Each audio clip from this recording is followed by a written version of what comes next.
bruise tutorial, we're going to use the Ben 9 bruise wheel, craft sponges, cosmetic sponges, dark blue water activated paint, and light blue.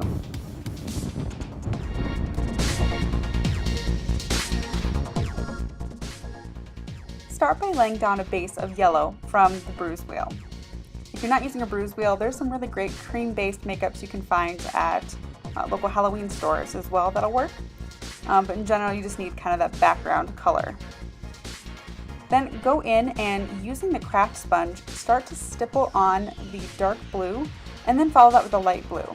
The reason I use a craft sponge for this instead of an actual stipple sponge is because we're going to get some larger stipple going on. That's going to be more like broken capillaries versus the typical rot. And to remove a lot of those hard edges, take a clean cosmetic sponge and gently dab to smear out those edges.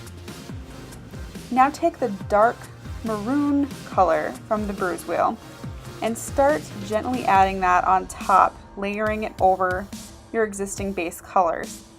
Now for mine, I often like to do kind of a settling pattern, or in this case it honestly looks like kind of like a zombie bite except without any broken skin. So like I was gummed by a zombie very violently, something like that.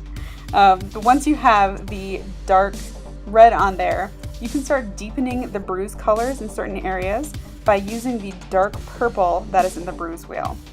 And again, a lot of times you're going to get some of these really harsh edges with the cosmetic sponge. Just go ahead and smear those out. Now, an injury like this is usually going to impact the rest of the skin around the wound. So using your sponge, bring out a lot of those colors, and I used the blues to kind of stipple around the wound. And use the same thing if you want to add some nice dark greens and more of that yellow for the rotted zombie bruise. The best thing about using water-activated paints for this look is that you can continue to layer, or if you want to reduce the intensity of the bruise, gently run it under some water and then pat dry.